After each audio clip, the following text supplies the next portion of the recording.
Get away from me! I screamed, but my daughter-in-law, Jennifer's hands were already on my shoulders, shoving me backward toward the yacht's railing. Derek, my son, just stood there watching, his face twisted with disgust as he looked at his own mother. Do it, Jennifer. She's going to destroy us all with her crimes. The salt water burned my lungs as I clawed toward the surface, watching my own son's yacht disappear into the sunset. Jennifer had just pushed me overboard, and Derek, my baby boy I raised alone for 23 years, stood there grinning like he'd won the lottery. They thought I was drowning. They thought $3 billion was finally theirs. But what they didn't know was that I'd been planning for this moment for months. You see, when your own flesh and blood decides you're worth more dead than alive, you have two choices. You can roll over and let them win, or you can show them exactly why they should have thought twice before crossing someone who built an empire from nothing. I chose option 2. As I floated in that dark water, gasping for air and tasting my own blood, I could hear Jennifer's voice carrying across the waves. She was already talking to Derek about how tragic it would be when they found my body, about how they'd have to reluctantly take over my assets to honor my memory. The irony was almost funny. Almost. Here's what really gets me. Derek actually believed I was some kind of criminal. His own mother. The woman who sacrificed everything so he could have the life he wanted. Jennifer had convinced him that I was hiding stolen money, that I was going to drag their precious reputation through the mud, and that the only way to protect their family was to make me disappear. $3 billion does strange things to people. It makes them forget who they really are. It makes them forget who raised them, who loved them, who would have given them everything if they just asked. But here's the thing about being underestimated your whole life. People forget that you're not just surviving by accident. You're surviving because you're smarter than they think, tougher than they realize, and always 3 steps ahead of their game. When they docked that yacht 3 days later, expecting to find my will and my fortune waiting for them, I had a very different kind of gift prepared. If you want to hear how a woman who started with nothing outsmarted 2 people who thought they were entitled to everything, make sure you subscribe, because this story is about to get very interesting. And here's my question for you. Have you ever had someone close to you show their true colors when money was involved? Let me know in the comments below. Because trust me, what happened next will make you think twice about who you really know. Let me take you back to when Derek was 7 years old, standing in our tiny apartment kitchen, asking why Daddy never came home. His father, Richard, had cleaned out our savings and disappeared with his secretary to Monaco. I was 28, a part-time bookkeeper with a 3rd-grade education, suddenly responsible for a brilliant little boy who deserved everything I couldn't give him. I worked 4 jobs just to keep us afloat. Mornings at the diner, flipping pancakes for truckers who left 50-cent tips. Afternoons cleaning offices where executives threw their trash on the floor right after I'd mopped it. Evenings at the hospital laundry, washing sheets that smelled like death and disinfectant. And weekends doing people's taxes from our kitchen table, squinting under that flickering fluorescent light until my eyes burned. Derek never knew we ate rice and beans for 3 months straight so I could buy him those advanced math books he needed for the gifted program. He never knew I sold my mother's wedding ring, the only thing of value I had left, to pay for his chess tournament fees when he made the state championship. When other kids got new bikes for Christmas, Derek got workbooks. When they went to Disney World, we went to the library. But you know what? That little boy never complained. Not once.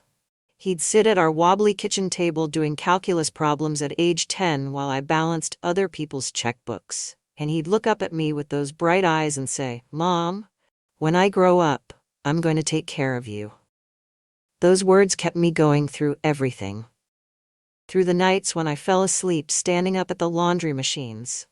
Through the mornings when I had exactly $3 to my name and had to choose between milk for Derek or bus fare to work.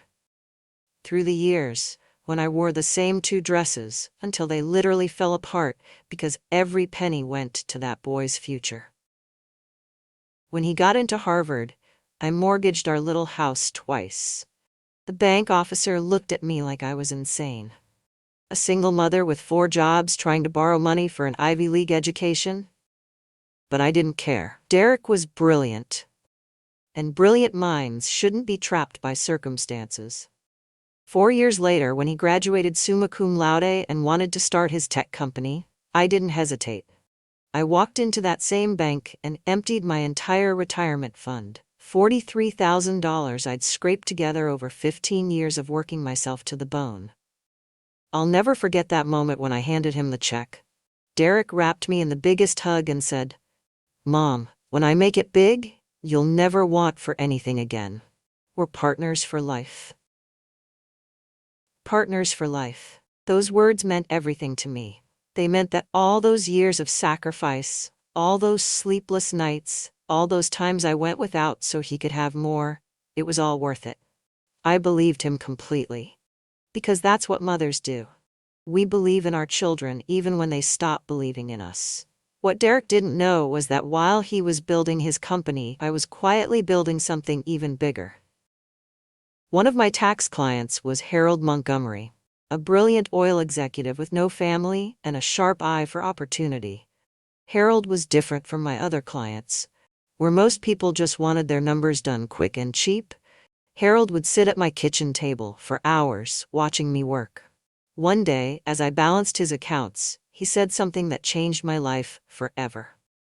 "Eleanor, you have a gift for seeing patterns. Instead of just paying you $50 to do my taxes, what if we became partners?" I almost laughed. Here was this sophisticated oil executive talking about partnering with a woman who cleaned offices for a living. But Harold was serious. For 15 years, Harold taught me everything: oil futures, shipping investments, tech patents, real estate development. Every smart decision I made, he matched with his own capital. When I suggested we buy land outside Austin in 2008, Harold put up $1 million to my $1,000.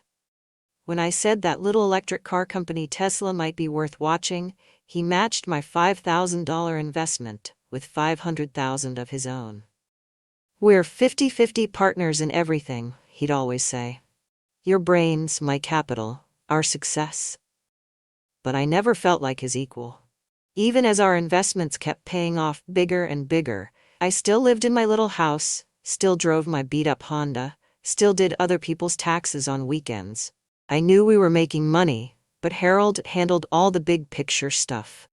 Last year, when Harold decided to retire to his villa in Monaco, he called me into his downtown office with a mountain of legal documents. "Eleanor, it's time you knew the truth. Everything we've built together, half of it has always been legally yours. You've been a billionaire for 5 years and didn't even know it. $3.2 billion. That's what my half was worth.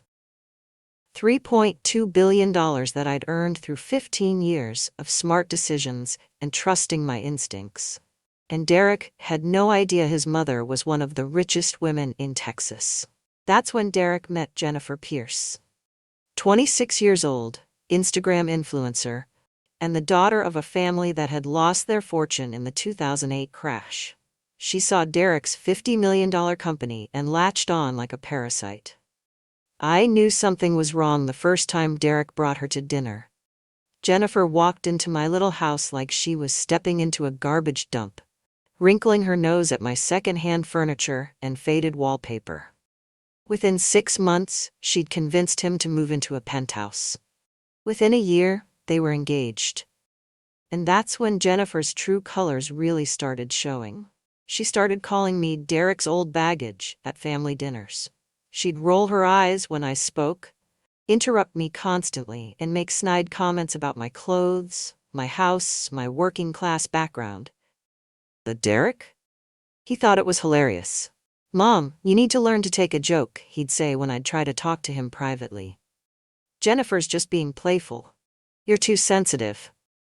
I watched my son transform before my eyes. The boy who used to call me his hero started treating me like an embarrassment. He'd make excuses for why I couldn't come to his business events. The final straw came at their engagement party.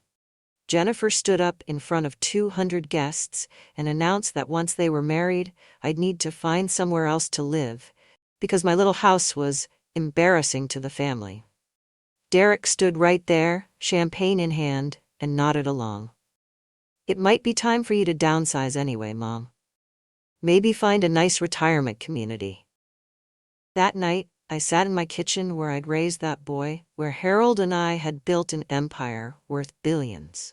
And I realized that the son I'd given everything to was gone. In his place was a stranger who saw me as nothing more than an obstacle to his perfect new life. That's when I knew I had to protect myself. That's when I hired the private investigator. Something about Jennifer's sudden interest in my finances didn't sit right with me. The way she'd ask casual questions about where I kept my important papers, or volunteer to help me organize my old documents. What I discovered made my blood run cold. Jennifer had been researching my finances for months. She'd somehow discovered Harold's business partnership and figured out that I was worth billions. But instead of telling Derek the truth, she convinced him that I'd been stealing from wealthy clients like Harold. The investigator showed me text messages between them that made me physically sick. Jennifer had written, "Your mom's been embezzling for years, Derek. That Montgomery guy probably doesn't even know she's stealing from him." Derek's response was even worse. "We need to get that money before the FBI catches up with her." But the message that made my hands shake was this one from Jennifer. "She'll never admit where it's hidden. We might have to make her disappear before she drags us all down with her crimes." And Derek had replied, "Whatever it takes to protect our family." They weren't just planning to steal from me, they were planning to kill me to protect themselves from my imaginary crimes. My own son thought I was a criminal, and that murdering me was justified. The worst part? Derek genuinely believed he was doing the right thing. In his mind, he wasn't planning to kill his mother for money. He was planning to stop a criminal who happened to share his DNA.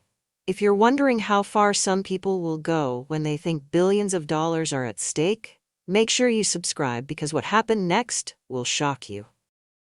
And here's my question. Have you ever discovered that someone you trusted was lying about you behind your back? Because I was about to find out just how far they were willing to go. 3 weeks later, Derek called with an invitation that made my stomach drop. "Mom, Jennifer and I want to take you on a sunset cruise. Just family. We need to have a serious conversation about your situation." The way he said situation told me everything I needed to know. This wasn't going to be a pleasant family outing. I knew it was a trap. But I also knew it was my chance to end this once and for all. I spent those 3 weeks preparing like my life depended on it, because it did. I contacted Harold in Monaco and had him overnight legal documentation proving our partnership was completely legitimate. I set up tiny waterproof cameras on the yacht during what Jennifer thought was a cleaning visit from my investigator posing as a maintenance worker. I even hired a rescue boat to follow us at a distance. It's just in case things went exactly as badly as I expected them to. The day of the cruise, I wore a hidden microphone tucked into my bra and a GPS tracker sewn into my jacket lining. But most importantly, I brought something they'd never expect. Complete financial records showing exactly where every penny of Harold's and my fortune came from. As we sailed out of the marina, Jennifer was all fake smiles and concern. She kept touching my arm, asking how I was feeling, if I needed anything. The performance was almost convincing. "Eleanor, you look so stressed lately," she said, her voice dripping with false sympathy. "All that guilt must be eating you alive. You know, you'd probably feel better if you got some fresh air. Maybe you should sit closer to the edge where there's more breeze." Even then, she was positioning me exactly where she wanted me. Close to the railing. Close to the water. Close to what she thought would be my final resting place. Derek stood nearby, avoiding eye contact with me completely. I could see the tension in his shoulders, the way his hands kept clenching and unclenching. He was nervous, But not because he was having second thoughts. He was nervous because he thought he was about to confront a criminal. As the sun started setting, and we got further from shore, I knew the real conversation was about to begin, and I was ready for every word of it. 2 hours into the cruise, as the sun was setting, Jennifer finally dropped the act. "We know about the stolen money, Eleanor." Her voice had gone completely cold. "Harold Montgomery, $3 billion. Money you embezzled from a trusting old man." Derek stepped up beside her, and I saw pure disgust in my boy's eyes. "Mom, how could you steal from someone who trusted you? You've made us all accessories to your crimes." "Crimes?" I laughed, pulling out Harold's legal documents. "Derek, Harold Montgomery and I have been 50-50 business partners for 15 years. Every penny is legally mine." I held up the partnership agreements, the contracts Harold had sent from Monaco. "Look at these documents. Look at the signatures." But Jennifer wasn't having any of it. "Lies," she screamed. "You're a lying thief and you're going to destroy this family's reputation. We can't let that happen." That's when she shoved me. Hard, right toward the railing. But here's what they didn't expect. I'd been taking self-defense classes for months. I grabbed the railing, spun around, and faced them both. "You want to know about Harold's money?" I said, pulling out more partnership agreements from my waterproof bag. "Here's 15 years of legal proof. And just so we're all clear, this entire conversation is being recorded." Jennifer's eyes went wide with rage and panic. That's when I knew she was going to make her final move. Jennifer went completely insane. She lunged at me, screaming about how I was a lying criminal who deserved to drown with my secrets. Her perfectly manicured nails clawed at my face as we struggled by the railing. "You've ruined everything," she shrieked. "Years of planning, and you think some fake documents are going to save you?" In the struggle, she actually did push me overboard. But this time, it wasn't an accident. This time, she put all her weight behind it, shoving me backward over the railing with everything she had. But I was ready. The GPS tracker sewn into my jacket, the waterproof cameras recording everything, the rescue boat following us at a distance. Everything was in place. As I hit the cold water, I saw Derek's face change completely. For just a moment, I saw confusion instead of hatred. I saw my little boy realizing that watching someone die, even someone he thought was a criminal, wasn't as easy as he'd imagined. He actually reached toward the railing, like he was going to try to help me. But Jennifer grabbed his arm and yanked him back. "She's gone, baby," I heard her say as I floated in the dark water, fighting to stay afloat. "Now we can finally live without her criminal shadow hanging over us." I could hear them above me, Jennifer's voice getting more excited as she talked about how they'd tell the Coast Guard it was a tragic accident. How I'd been drinking and got too close to the edge. How they'd tried to save me, but I'd already slipped under the waves. But what Jennifer didn't know was that 20 feet away, hidden in the darkness, my rescue boat was already moving toward me. And every word she was saying was being recorded by the waterproof microphone still clipped to my jacket. As I floated there, tasting salt water and my own blood, I almost felt sorry for them. They had no idea what was coming. The rescue boat pulled me up 20 minutes later. I was bruised, exhausted, but alive, and I had everything I needed to destroy them both. While they sailed back to shore, probably planning how to fake their grief and reluctantly accept their inheritance, I was already 3 steps ahead. I had the attempted murder on video. Crystal clear footage of Jennifer shoving me overboard and Derek standing there letting it happen. I had their text messages planning my death. I had Harold flying back from Monaco with all our legal documents proving every penny was legitimate. But most importantly, I had already moved every single asset into an untouchable trust that they could never access. $3.2 billion, completely beyond their reach. The next 3 days were the busiest of my life. While Derek and Jennifer were probably picking out funeral clothes and practicing their grieving widow and son act, I was meeting with FBI agents, homicide detectives, and the best lawyers money could buy. When they walked into my house 3 days later, the house they thought they now owned. I was sitting in Harold's old leather chair. The same chair where we'd planned our first investments 15 years ago. But I wasn't alone. I was surrounded by FBI agents, homicide detectives, and Harold himself, who'd flown back from Monaco the moment I called him. The looks on their faces were priceless. Derek went white as a sheet. Jennifer actually stumbled backward like she'd seen a ghost. "Hello, Derek," I said calmly, like we were meeting for Sunday dinner. "Hello, Jennifer. I have some people I'd like you to meet." Harold stood up from the couch, his face stone cold with anger. "And I have some documents I'd like to show you both." Derek's mouth opened and closed like a fish gasping for air. "Mom, how are you?" "Alive?" I finished for him. "Yes, despite your best efforts, I survived your little yacht trip." That's when the lead FBI agent stepped forward with the handcuffs. Harold's voice was ice cold as he laid out 15 years of legal partnership documents across my kitchen table. "Your mother isn't a criminal, son. She's one of the most brilliant business minds I've ever known, and she's been my equal partner since 2009. Derek collapsed into a chair when he realized the truth. All those bank statements, all those investment records, all those tax filings, everything showed Eleanor Davis and Harold Montgomery as 50-50 partners in a completely legitimate business empire. Jennifer tried to claim she'd been protecting him from what she thought was stolen money.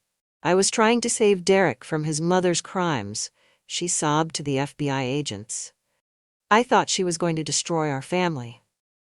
But those text messages about making me disappear told a very different story. The prosecutor had everything he needed to prove premeditated murder. As they led Derek away in handcuffs, he finally looked at me with clear eyes for the first time in months. "Mom, I'm sorry. She convinced me I thought I was protecting our family." "You chose to believe the worst about me without asking a single question," I said, my voice steady despite the pain in my chest. "That's not protection, Derek. That's betrayal." The trial was swift. Derek got 25 years for attempted murder and conspiracy. Jennifer got 30 because the prosecutor proved she was the mastermind who manipulated my son into believing I was a criminal. Today, I live in Harold's old ranch in Texas, managing our business empire together via video calls to Monaco. The $3 billion? It's still growing. Funding schools and helping single mothers who remind me of myself at 28. And Derek, he writes me letters from prison sometimes. Long letters apologizing, explaining how Jennifer twisted his mind, begging for forgiveness. I read every word, but I don't write back. Some betrayals cut too deep to heal, even when they come from a place of misguided love. The sharks never got their meal that night. But justice? Justice was served exactly the way Harold taught me to serve everything: cold, calculated, and completely airtight. If this story showed you that sometimes the people closest to us can be the most dangerous, make sure you subscribe because I have more stories about family betrayal that will shock you. And here's my question for you. Do you think some betrayals are too deep to forgive, even from family? Let me know in the comments below.